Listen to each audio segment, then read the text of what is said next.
Probability की class में start करूँ, इसके पहले कुछ इम्पोर्टेंट की पॉइंट्स डिस्कस करना चाहूँगा, जिसको हम समझ के प्रोबेबिलिटी क्वेश्चंस में और इंटरेस्ट क्रिएट कर सकते हैं और उसको और भी बहुत डिफरेंट डिफरेंट मेथड से सॉल्व कर सकते हैं, ठीक है? बिना फ़ॉर्मूला के सॉल्व कर सकते हैं। तो चलिए डिस्कस करते हैं कुछ इम्पोर्टेंट पॉइंट्स जो कि प्रोबेबिलिटी के पहले हमें जानना चाहिए। तो पहले आपको मैं कुछ रूल बताऊँगा, 3 मैजिक रूल जिसको मैंने नाम दिया है, ठीक है? जिसको हमें समझ के काम करना चाहिए, ठीक है? सेकंड पॉइंट जो मैं डिस्कस कर रहा हूँ, सेकंड पॉइंट देखिए क्या है, which type of problems are solved by probability. तो प्रोबेबिलिटी जो चैप्टर है, प्रोबेबिलिटी जो कांसेप्ट है, तो किस टाइप की प्रॉब्लम को हम प्रोबेबिलिटी से सॉल्व करते हैं, इस पे डिस्कस करेंगे। और थर्ड पॉइंट क्या है, जैसे probability of getting a head in tossing a coin. अगर एक कॉइन को टॉस करें, तो हेड आने की प्रोबेबिलिटी हम सबको पता है, बहुत बेसिक क्वेश्चन है, 1/2 होता है। इसका मीनिंग क्या है, ठीक है? तो इसका मीनिंग जानना बहुत इंपॉर्टेंट है, जिससे कि प्रोबेबिलिटी पे हमारा इंटरेस्ट बढ़ता है। और द फोर्थ पॉइंट क्या है, लेक्चर प्लान कि पूरे कंसेप्ट को, पूरे जितने वेरिएशंस होते हैं प्रोबेबिलिटी क्वेश्चंस में, चाहे किसी भी कंपटीशन के पॉइंट ऑफ व्यू से बात करें या प्लेसमेंट के पॉइंट ऑफ व्यू से बात करें या हायर एजुकेशन के पॉइंट ऑफ व्यू से बात करें, तो जितने वेरिएशंस होते हैं प्रोबेबिलिटी में उसको हम सारे डिस्कस करेंगे और कैसे सॉल्व करेंगे प्रॉब्लम को, कैसे प्रोबेबिलिटी पे कंसेप्ट हम लोग बनाएँगे। तो पहले हम लोग लेक्चर प्लान स्टडी करेंगे, ठीक है? प्रोबेबिलिटी हमें कैसे पढ़ना है और क्या पढ़ना है। तो ये 4 पॉइंट है इस वीडियो में डिस्कस कर रहे हैं। तो इसके पहले पॉइंट पे आते हैं, 3 मैजिक रूल पे आते हैं। क्या मैजिक रूल है? देखिए, तो सबसे पहले आपको ये समझ लेना चाहिए कि 3 मैजिक रूल क्या जो हमने डिफाइन किया है। तो पहला पॉइंट ये आप समझ लो कि there are no rules to solve the problems of probability. तो सबसे पहले आपको ये समझना है कि प्रोबेबिलिटी क्वेश्चन सॉल्व करने के लिए ज़रूरी नहीं है कि आपको फ़ॉर्मूला पता है तभी आप सॉल्व कर सकते हो। जैसे कोई आप बेसियन एप्लीकेशन के प्रॉब्लम सॉल्व कर रहे हो। ज़रूरी नहीं है कि आपने बेस थ्योरम का फ़ॉर्मूला पढ़ा है तभी सॉल्व कर सकते हो, ठीक है? तो ये आपको पॉइंट समझना है। दूसरा इसका मतलब ये बिल्कुल नहीं है कि हम फ़ॉर्मूला यूज़ ही नहीं करेंगे, ठीक है? तो कुछ फ़ॉर्मूला हैं, कुछ बेसिक फ़ॉर्मूला हैं, उनके एप्लीकेशंस को हम लोग डेप्थ में समझेंगे, फंडामेंटली उसका मीनिंग क्या है, उसकी प्रॉपर्टीज़ क्या है, वो समझेंगे, जिससे कि हमारी अंडरस्टैंडिंग और बढ़े, ठीक है?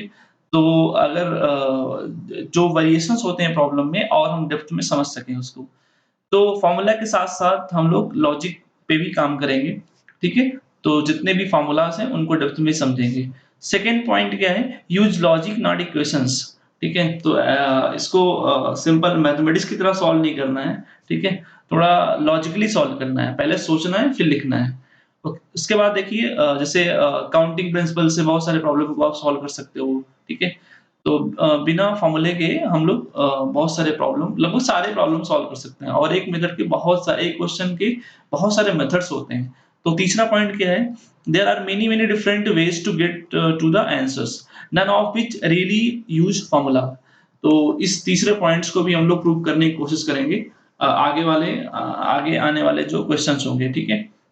तो ये 3 पॉइंट है जिसको आपको समझना चाहिए, ठीक है? अगर आपको इन डेप्थ प्रोबेबिलिटी क्वेश्चन को पढ़ना है तो। उसके बाद सेकंड की पॉइंट्स पे आते हैं, which type of problems are solved by probability. तो प्रोबेबिलिटी बेसिकली जो चैप्टर है, तो किस टाइप के प्रॉब्लम को सॉल्व करने के लिए हम लोग प्रोबेबिलिटी पढ़ते हैं। जैसे अगर मैं आपको बता दूं कि प्रॉब्लम 2 तरीके के होते हैं। इन टर्म्स ऑफ अगर मैथमेटिक्स हम बात करें, जैसे एक प्रॉब्लम होता है सर्टेनिटी टाइप का, जिसके आंसर क्या हो, सर्टेन हो। तो दूसरा क्या है, अनसर्टेनिटी टाइप का, अनसर्टेन जिसके आंसर हो। तो अगर किसी क्वेश्चंस के आंसर सर्टेन होते हैं, मतलब एब्सोल्यूट आंसर आते हैं, ठीक है? फिक्स्ड आंसर आते हैं।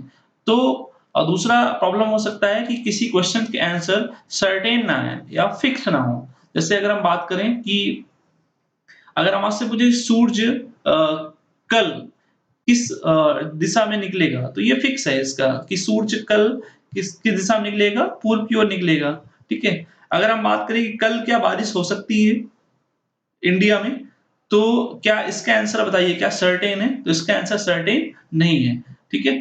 तो ये अलग टाइप की प्रॉब्लम है, जिसका आंसर क्या है, सर्टेन नहीं है, डेफिनिट नहीं है। जहाँ पे क्या होता है, जहाँ पे पॉसिबिलिटीज़ होता है गवर्नमेंट या जो भी बॉडी इस पे काम करती है वो पॉसिबिलिटी फोरकास्टिंग करती है। या ऐसे बहुत सारे प्रॉब्लम्स हैं, ठीक है? जैसे आप कॉइन ही टॉस करो हेड और टेल, तो क्या हेड आए ये फिक्स है क्या? नहीं, ये भी नहीं फिक्स है। तो जिसका आंसर फिक्स नहीं होता है, ठीक है? जिसका आंसर अनसर्टेन होता है, तो उस ऐसे सारे टाइप के प्रॉब्लम को हम लोग प्रोबेबिलिटी से सॉल्व करते हैं, ठीक है? तो सबसे पहले हमें ये समझना है कि प्रोबेबिलिटी किस टाइप के प्रॉब्लम को सॉल्व करते हैं। ओके, तो तीसरा पॉइंट क्या है यहाँ पे देखिए, probability of getting a head in tossing a coin. जैसे 2 कॉइन है, हेड और टेल, ठीक है? तो अगर हम टॉस करें तो हेड भी आ सकता है या टेल भी आ सकता है। तो 2 वेरिएशन है, ठीक है? सैंपल स्पेस में इसके 2 एलिमेंट्स हैं। अब हमें क्या निकालना है? Getting a head. Head head आने की प्रोबेबिलिटी क्या है? तो यहाँ पे फेवरेबल केस क्या है? फेवरेबल केस क्या है? फेवरेबल केस क्या है? जिसमें एक हेड आना चाहिए, ठीक है? तो प्रोबेबिलिटी का बेसिक फार्मूला देखिए, number of favourable outcomes upon total number of outcomes. Favourable outcomes में कितने एलिमेंट्स हैं? 1। टोटल आउटकम्स में कितने एलिमेंट हैं? 2। तो हेड आने की प्रोबेबिलिटी, एक सिंगल हेड आने की प्रोबेबिलिटी, सिंगल कॉइन को टॉस करने में सिंगल हेड आने की प्रोबेबिलिटी क्या होगी? 1/2। अब इसका मीनिंग समझते हैं। क्या इसका मीनिंग ये है क्या कि अगर 2 बार कॉइन को टॉस करें उसमें एक बार हेड आएगा? तो ये बिल्कुल नहीं है, ठीक है? इसका मीनिंग हम समझते हैं। देखिए इसका मीनिंग क्या होता है, प्रोबेबिलिटी अगर 1/2 है, तो जैसे अगर हम 2 कॉइन को सपोज़ हमने कॉइन को टॉस किया, हेड आया, फिर से हमने टॉस किया, फिर हेड आया, फिर से टॉस किया, टेल आया और फिर से टॉस किया, हेड आया। एक एक्सपेरिमेंट मैंने सपोज़ ये किया, ठीक है? तो यहाँ पे हेड बताइए कितनी बार आया? 3 बार आया आउट ऑफ 4। तो हेड आने की प्रोबेबिलिटी यहाँ पे क्या है? 3/4 आ रही है 4 टॉस में। और टेल की प्रोबेबिलिटी देखिए, टेल कितनी बार आया? 1 बार आउट ऑफ 4। अगर हम दूसरा एक्सपेरिमेंट ऐसे करें, तो इसमें भी हेड सपोज़ 2 बार आ रहा है, 2 बार टेल, ये भी पॉसिबिलिटी हो सकता है। अगर हम तीसरा एक्सपेरिमेंट करें, ठीक है? जिसमें हमारा टेल 3 बार आ जाए और हेड चौथी बार सपोज़ हेड आ जाए, ठीक है? तो ऐसे पाँचवाँ चौथा एक्सपेरिमेंट कर सकते हैं, इसमें चारों बार हो सकता है हेड आ जाए। इस तरीके से पाँचवाँ कर सकते हैं, ठीक है? तो कुछ भी ऐसा हो सकता है, एक्सपेरिमेंट आप डिफरेंट डिफरेंट कर सकते हो। तो यहाँ पे हेड कितने भी नंबर ऑफ टाइम्स या टेल कितने भी नंबर ऑफ टाइम्स आ सकता है। तो सपोज़ इसमें हेड आ रहा है 75% केसेस में, इसमें टेल आ रहा है 25% केसेस में और इसमें फिर दोबारा आपने एक्सपेरिमेंट किया, इसमें 50-50% आया हेड और टेल और इसमें कुछ आया 75 और 25 आया, ठीक है? इस तरीके से इसमें 100 और 0% आया। तो सभी एक्सपेरिमेंट का अगर आप एवरेज निकालोगे, तो प्रोबेबिलिटी क्या कहता है, अगर आप सभी एक्सपेरिमेंट का एवरेज निकालोगे, तो ये वैल्यू अप्रोच करता है लगभग 50% को और ये वैल्यू अप्रोच करता है लगभग 50% को। इसलिए हम कह सकते हैं कि हेड आने की प्रोबेबिलिटी क्या होगी? 1/2 और ऐसे टेल आने की प्रोबेबिलिटी क्या होगी? 1/2, ठीक है? तो ये तब हम कहते हैं जब number of trials, number of experiments बहुत बार होता है, 1000 टाइम्स, लैक्स ऑफ टाइम्स, ठीक है? तो basically the probability of getting a head is 1/2। इसका मतलब क्या है कि जब हम किसी कॉइन को बहुत नंबर ऑफ बार टॉस करें, ठीक है? इसको हम ट्रायल बोलते हैं। अगर एक्सपेरिमेंट को रिपीट करते हैं, ठीक है? एक्सपेरिमेंट को हम रिपीट करते हैं, कॉइन को अगर बार-बार टॉस करते हैं, इसको क्या बोलते हैं? ट्रायल। अगर हम ट्रायल को अपने रिपीट करते रहें, ठीक है? तो जैसे 1000 नंबर ऑफ ट्रायल्स अगर हम करें, तो उसमें हेड की प्रोबेबिलिटी क्या होगी? 1/2। उसमें टेल की प्रोबेबिलिटी क्या होगी? 1/2, ठीक है? तो ये कोई 1-2 ट्रायल की बात नहीं है, 1-2 एक्सपेरिमेंट की बात नहीं है। जब ये एक्सपेरिमेंट हम लार्ज अमाउंट में करें, तो यहाँ पे ट्रायल ये फिक्स्ड होता है, ठीक है? ऐसा भी नहीं कि यहाँ पे इनफाइनाइट नंबर ऑफ ट्रायल्स कर रहे हैं। क्लियर? और दूसरी बात और कि यहाँ पे जो कॉइन है वो फेयर कॉइन है। फेयर कॉइन मीन्स जिसमें मास डिस्ट्रीब्यूशन सेम है। क्योंकि अगर कॉइन ऐसा हम ले लें जिसमें नीचे कुछ पोर्शन लगा दें, मतलब नीचे का मास ज़्यादा है। जैसे हेड की तरफ अगर मास हम कुछ और बढ़ा दें और टेल का हल्का कर दें, तो हम जानते हैं अगर इसको हम टॉस करेंगे तो ग्रेविटी के कारण जिधर मास डिस्ट्रीब्यूशन ज़्यादा होगा तो कॉइन उधर ही फॉल करेगा। ठीक है? तो कॉइन यहाँ पे क्या लिया है? फेयर कॉइन ही क्वेश्चंस में लेते हैं, ठीक है? फेयर कॉइन मीन्स ग्रेविटी के पॉइंट ऑफ व्यू से हेड हेड की तरफ ग्रेविटी के पॉइंट ऑफ व्यू से हेड भी फॉल उतने ही पॉसिबिलिटी से करेगा और टेल भी वैसे ही पॉसिबिलिटी से टेल भी फॉल करेगा, ठीक है? तो नेक्स्ट पॉइंट जो हम डिस्कस कर रहे हैं इस वीडियो में लेक्चर प्लान, ठीक है? तो लेक्चर प्लान बहुत इंपॉर्टेंट है, कैसे प्रोबेबिलिटी जो कि बहुत एक क्रूशियल चैप्टर होता है मैथमेटिक्स का, ठीक है? तो उसको हम कैसे समझेंगे? तो लेक्चर प्लान देखिए, लेक्चर प्लान में पहला फेज़ क्या है? पहले फेज़ में हम लोग जितने फ़ॉर्मूलाज़, जितने रूल्स होते हैं, इनकी डिटेल स्टडी करेंगे, ठीक है? तो इनको फंडामेंटली भी समझेंगे और इनके एप्लीकेशन क्वेश्चन्स भी समझेंगे।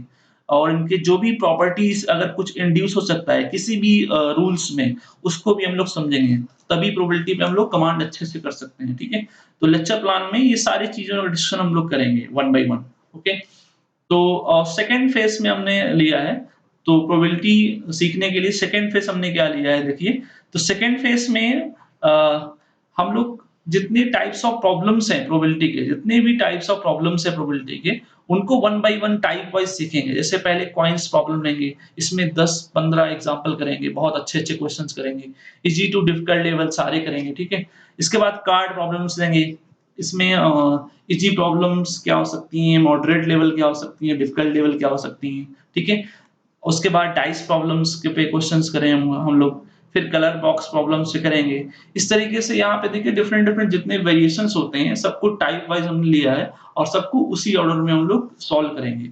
या जितने फ़ॉर्मूलाज़ होते हैं या जितने स्टैंडर्ड डेरिवेशंस हुए हैं प्रोबेबिलिटीज़ में जिसमें क्वेश्चंस बनते रहते हैं, जैसे बेस फ़ॉर्मूला पे हो गया, बायनोमियल डिस्ट्रीब्यूशन हो गया, ट्रायल्स हो गया, ठीक है? टोटल यहाँ पे थ्योरी कंडीशनल प्रोबेबिलिटीज़ जैसे फ़ॉर्मूलाज़ हैं। तो उसके एप्लीकेशन क्वेश्चन भी सॉल्व करेंगे और यहाँ पे ये भी हम लोग प्रूव करेंगे कि ये सब जो थ्योरम्स हैं, बायनोमियल बेस थ्योरम्स हैं, ये कुछ नहीं है, इन बिना इस थ्योरम के भी हम लोग प्रॉब्लम को सॉल्व कर सकते हैं। तो यहाँ पे हम लोग पैरेलली ये भी सीखेंगे, ठीक है? तो या परम्यूटेशन कॉम्बिनेशन का यूज़ कहाँ पे कर सकते हैं, ठीक है? तो उसको भी सीखेंगे। इसके बाद मिसलेनियस हमने टाइप लिया है। इसमें 2-3 टाइप को मिक्स कर सकते हैं, उस पे प्रॉब्लम जो बन सकती है, ठीक है? तो ये डिटेल एनालिसिस था कि प्रोबेबिलिटी को हम लोग सीखना कैसे है। इस तरीके से हम लोग आगे आने वाले वीडियोज़ में हम लोग काम करेंगे, ठीक है? तो थोड़ा समय आपको देना पड़ेगा। अगर आप किसी इस पार्ट अगर आप सोचो कि 10 पार्ट या 12 पार्ट जो भी बनता है, अगर आप उस पे पूरा काम करोगे तो एक उसके बाद कमांड हो सकता है, ठीक है? तो बीच में छोड़िएगा नहीं, जो लोग स्टार्ट कर रहे हो पूरा फिनिश करोगे तो मैं कॉन्फिडेंटली बोल रहा हूँ आपको ज़रूर फ़ायदा मिलेगा और इसमें सब कुछ मैं कवर करने वाला हूँ आने वाले वीडियोज़ में, ठीक है? और एक सीक्वेंस, एक पैटर्न से कवर करने वाला हूँ। Thank you.